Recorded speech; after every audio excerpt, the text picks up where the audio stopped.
여호와께서 다윗을 모든 원수의 손과 사울의 손에서 구원하신 그날에 다윗이 이 노래의 말씀으로 여호와께 아뢰어 이르되 여호와는 나의 반석이시요 나의 요새시요 나를 위하여 나를 건지시는 자시요 내가 피할 나의 반석의 하나님이시요 나의 방패시요 나의 구원의 뿌리시요 나의 높은 망대시요 그에게 피할 나의 피난처시요 나의 구원자시라. 나를 폭력에서 구원하셨도다. 내가 찬송받으실 여호와께 아뢰리니 내 원수들에게서 구원을 받으리로다. 사망의 물결이 나를 애우고 불의의 창수가 나를 두렵게 하였으며 스올의 줄이 나를 두르고 사망의 올무가 내게 이르렀도다.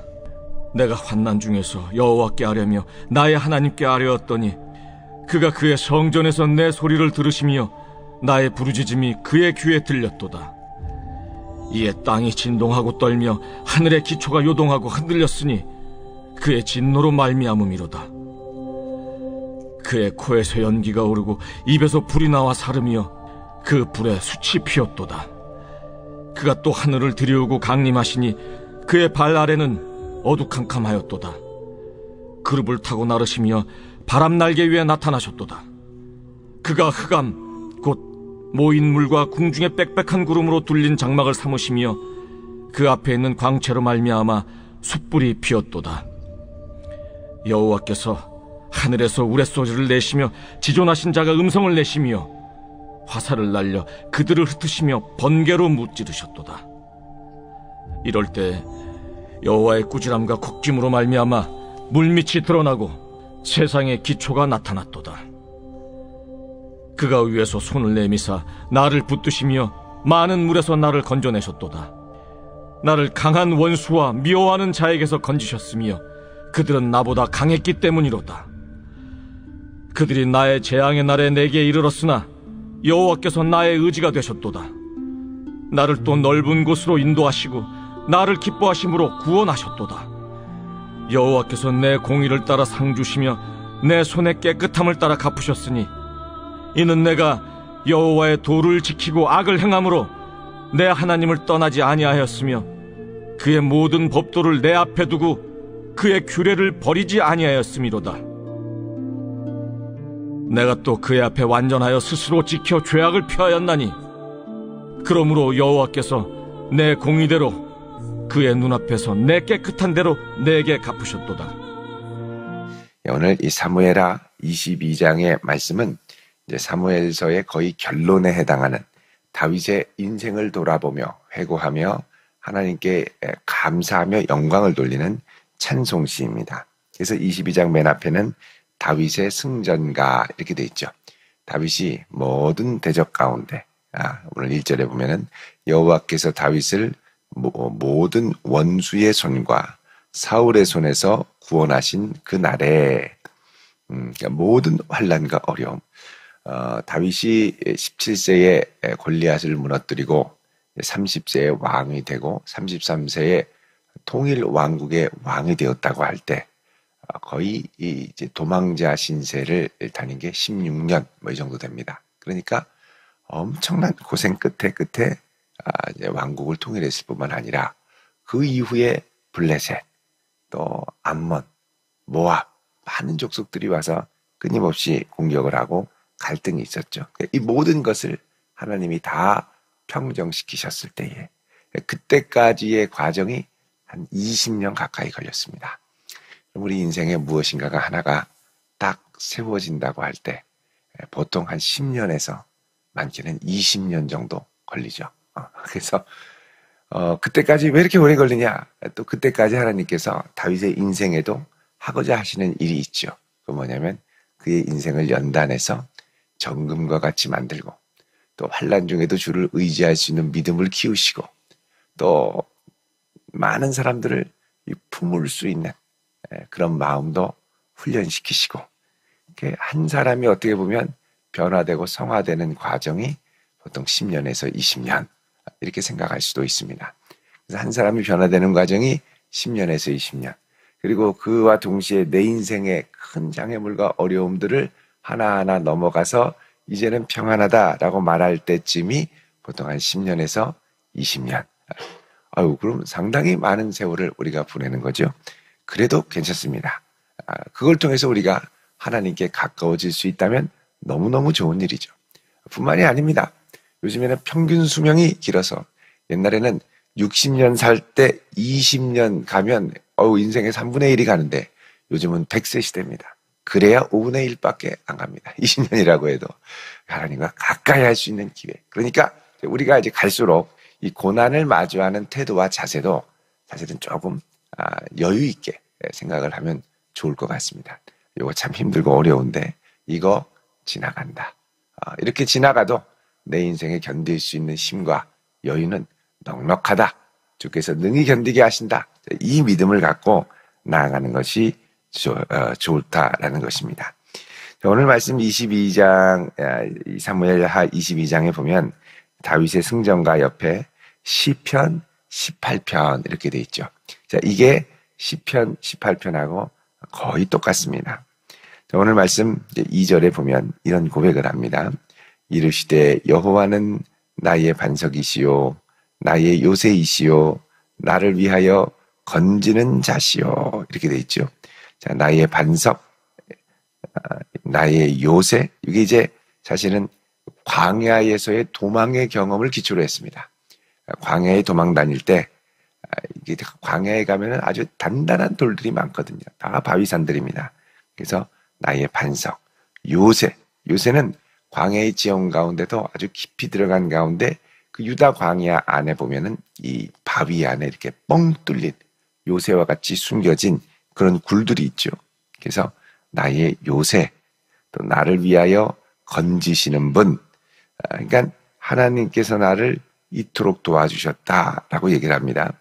그리고 3절에 보면 나의 피할 반석, 반석 중에도 든든한 반석이 있고 피할 반석, 반석 틈 사이에 아주 이 깊은 속 사이에 이렇게 있죠. 그리고 나의 방패, 자, 이 방패는 전쟁과 관련한 겁니다. 그러니까 지금 다윗이 경험한 하나님을 비유로 말할 때 이건 그냥 비유로 그냥 쭉 열거하는 게 아니라 나의 반석, 나의 방패, 그게 아니라 다윗이 온 몸으로 삶으로 깊이 체험하고서 와, 우리 하나님은 반석과 같구나. 우리 하나님은 방패와도 같구나. 이거를 하나하나 아주 절감하며 깨닫게 되는 겁니다. 그래서 우리가 생각할 때는 뭐 다 비슷하네. 바위, 요새 다 이렇게 생각할 수 있지만 그게 아니라 이거를 광야 가운데 하나하나 아주 구구절절하게 경험한 다윗으로서는 이거 하나하나가 엄청난 고백인 거죠.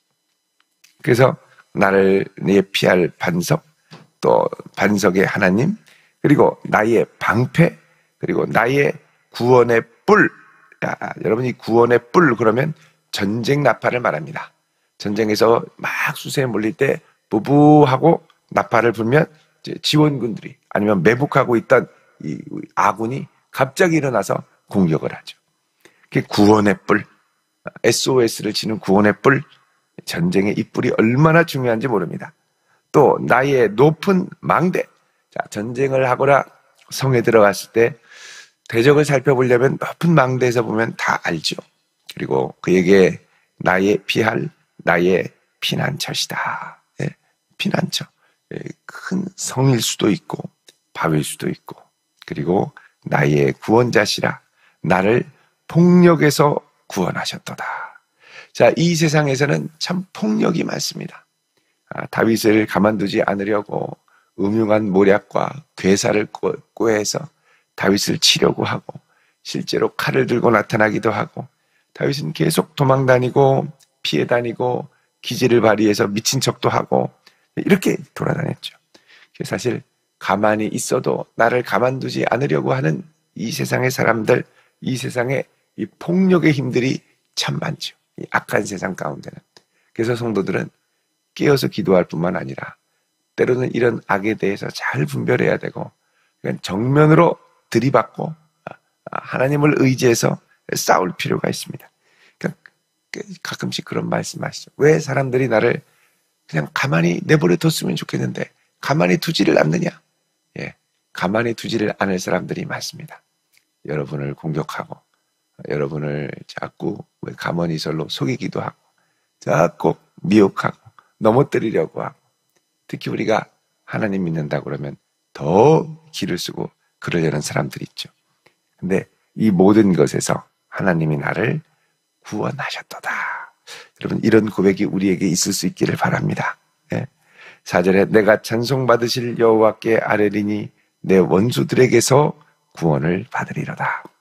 그래서 이 원수들로부터 하나님이 나를 구원하실 것을 확신하는 거죠. 자, 이 고백이 여러분 시편 18편을 가시면요 동일하게 등장을 합니다. 한번 보시죠. 시편 18편에 가시면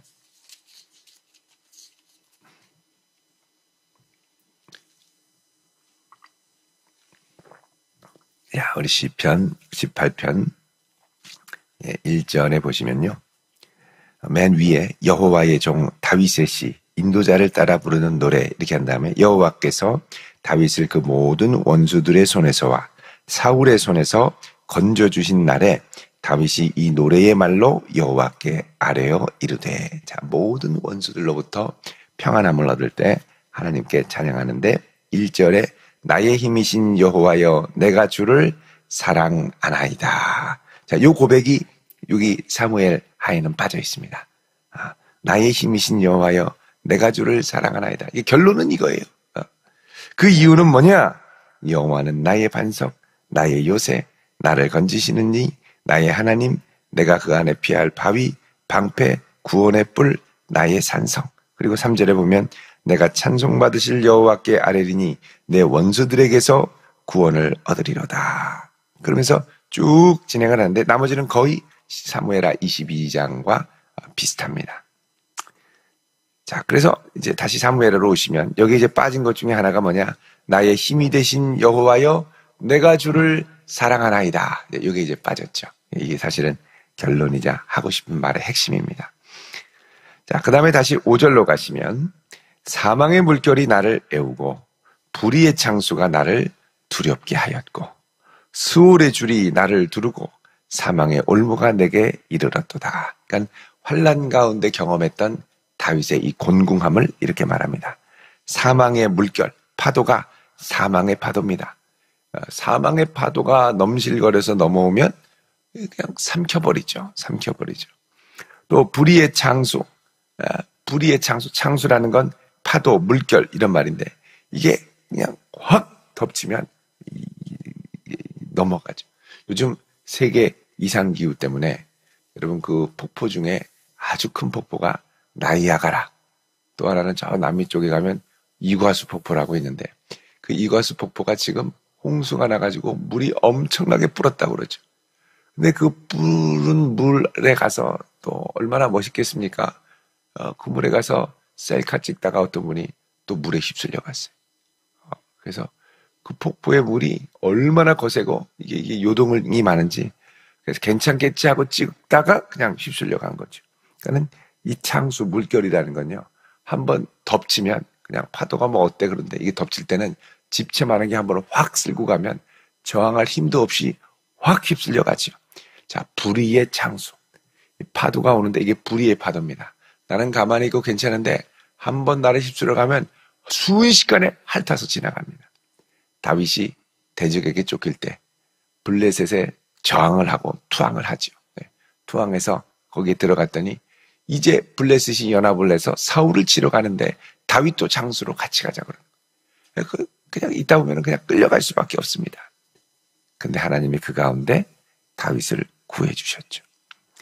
이런 것들이 다윗을 두렵게 하고 또 6절에 보면 스올의 줄이, 스올 그러면 지하세계, 죽음의 세계의 줄이 나를 두르고, 이 말은 사망이 다윗을 꼭 얽어매서 죽음에 이르게 한다는 거예요. 이러다 나 죽겠다 싶은 생각이 드는 거죠.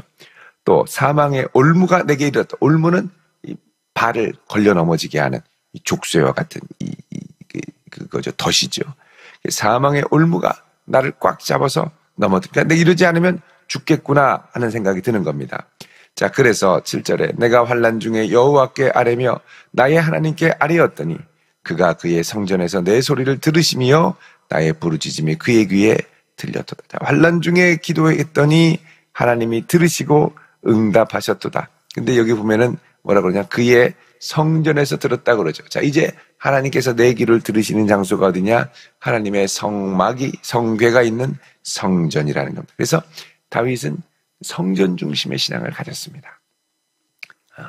시편 84편에도 여호와의 집에 한 날을 사는 것이 바깥에서 천날을 사는 것보다 낫습니다. 이렇게 고백을 하죠. 성전 중심의 신앙. 자, 이 신앙을 갖고 고백을 하죠. 그러니까 이 정말 죽을 것 같은 어려운 상황에서도 다윗은 하나님께 기도했다라는 겁니다. 그러니까 모든 상황 가운데 다윗은 하나님을 의뢰했는데 하나님께 구해도 소용이 없는 상황이 없고 또 하나님께 구하지 않아도 되는 상황도 없고, 그러니까 기도라는 건 뭐냐? 내가 하나님 앞에 누구인가를 인정하는 행위이죠. 동시에 하나님이 어떤 분이신지를 인정하게 되죠. 그래서 나는 기도하면서 하나님 앞에 연약한 인간임을 인정하게 되고 하나님은 하나님이 되시는 것을 인정하고, 그러면서 기도를 하면서 내가 누구이고 하나님이 누구인가가 뚜렷하게 드러나게 됩니다. 그래서 여러분, 기도할수록 우리는 그 하나님을 더욱 의지하게 되고 나는 더욱더 겸손하게 되죠. 그래서 기도하지 않을 때 교만해지고 기도하지 않을 때 하나님을 잊어버리게 됩니다. 그래서 평생 하나님 앞에 기도할 수 있는 그런 성도 될 수 있길 축원드립니다. 다윗이 잘 나가다가 평안할 때 기도하지 않고 그때 꼭 시험이 찾아오죠. 자, 8절에 이에 땅이 진동하고 떨며, 이건 왜 그러냐 하면 7절 끝에 나의 부르짖음이 그의 귀에 들렸도다. 자, 하나님이 들으시고 응답하실 때 8절에 땅이 진동하고 떨고 하늘의 기초가 흔들리고, 왜 그러냐? 그의 진노로 말미암음이로다. 내가 처한 이 불의한 상황, 불의의 창수, 사망의 물결이 나를 애울 때 하나님께서 이것에 대해서 들으시고 응답하며 임하신다는 겁니다. 그때 천지가 진동하며 임하신다. 자, 이때 이 임재하는 모습을 무엇과 비교하느냐 하면 출애굽에서 하나님이 출애굽기에서 이스라엘 백성들에게 시내산에 강림하실 때 온 천지가 진동하며 하나님의 영광이 구름 가운데 임재가 임하지요. 그 모습을 표현을 그대로 합니다. 9절에 그의 코에서 연기가 오르고 입에서 불이 나와 사람이요 그 불에 숯이 피었도다. 그러니까 하늘에 이제 시내산 위에 하나님의 구름이 임할 때 그 안에 이 안개와 짙은 안개와 불이 막 붙고 천둥 번개가 있었죠. 그 모습을 표현하는 겁니다. 10절에 하늘을 들이우고 강림하시니 그 발 아래는 어두컴컴하였도다. 그러면서 하나님이 아주 위험 있게 임재하시는데 시내산에 임재하셨던 그 하나님이 다윗의 인생 가운데도 임하시고, 자, 이런 어미한 임재를 표현하는 것은 왜 그러냐? 이런 하나님이 나의 연약한 인생과 함께 하시면 든든하고 두려움이 없다. 이 이야기를 하기 위해서입니다. 자, 그래서 그런 하나님이 17절에 보면 그가 위에서 손을 내미사 나를 붙드시며 많은 물에서 나를 건지셨도다. 나를 강한 원수와 미워하는 자에게서 건지셨으며 그들은 나보다 강했기 때문이라. 그들이 나의 재앙의 날에 내게 이르렀으나 여호와께서 나의 의지가 되셨고 또 나를 넓은 곳으로 인도하고 나를 기뻐하심으로 구원하셨도다. 자, 그래서 그런 위험 있는 하나님의 임재로 위기 가운데 있는 내 인생을 구원하셨노라라고 고백을 합니다. 21절 끝으로 가면 여호와께서 내 공의를 따라 상을 주시고 내 손의 깨끗함을 따라 갚으셨다. 자, 공의를 따라 상 주셨다는 건 뭐냐? 내가 하나님의 뜻을 따라 준행하고 내 중심에 범죄하지 않으려고 몸부림을 쳤을 때 하나님이 그런 나를 아시고 그런 나의 중심에 따라 복 주시고 갚아주셨다는 거죠. 22절에 이는 내가 여호와의 도를 지키고 하나님의 말씀을 지키고 하나님이 일하시는 방식을 지키고 악을 행함으로 내 하나님을 떠나지 아니하였고 하나님의 도에 든든히 붙들리고 말씀에 벗어나는 악을 쉽게 행하지 않고 내 중심을 지키고 그의 모든 법도를 내 앞에 두고 그의 규례를 버리지 않았기 때문입니다. 그래서 스스로 이 위기 가운데 다윗이 잘한 게 뭐냐면 24절에 내가 또 그의 앞에 완전하다는 건 탐임, 그래서 흠 없이 행하여 이런 뜻입니다. 스스로 지켜 죄악을 피했다. 이 위기와 환난 가운데 우리는 죄 유혹에 상당히 연약하게 노출이 됩니다. 그 위기이기 때문에 나도 모르겠다 하고 그냥 죄를 저지를 수 있죠. 그렇지 않았다는 거예요. 그렇지 않고 여호와께서 내 의대로 그의 눈앞에서 깨끗한 대로 내게 갚으셨다. 끝까지 온전한 중심으로 내 마음을 지키며 하나님 앞에 서 있는 것을 하나님이 기억하셨다라고 고백을 합니다. 자, 이런 다윗의 고백을 보면 우리의 인생 가운데 수없이 찾아오는 많은 환난과 어려움 가운데 변함없이 하나님을 신실하게 의지하며 나아가는 것이 얼마나 소중한지 모릅니다. 여러분, 하나님을 우리의 반석으로 경험할 수 있기를 바랍니다. 하나님이 나의 요새가 됨을 경험하시고 또 나의 방패가 되시고 구원의 뿔이 되시는 놀라운 은혜를 우리의 삶의 많은 곳에서 풍성히 경험하며 이를 따라 하나님을 나의 하나님으로 고백하는 이 구원의 표현도 더욱더 풍성해질 수 있기를 주님의 이름으로 축원드립니다. 기도하겠습니다. 거룩하신 아버지 하나님, 오늘 이 한날도 주의 능력의 손이 우리를 붙들어 주시며 우리의 힘이요 방패요 구원의 뿌리요 피할 바위요 산성이 되시는 여호와 하나님을 온전히 의지하며 우리를 구원하시는 그 손길을 경험하는 복된 한날이 되게 하옵소서. 예수님의 이름으로 기도합니다. 아멘.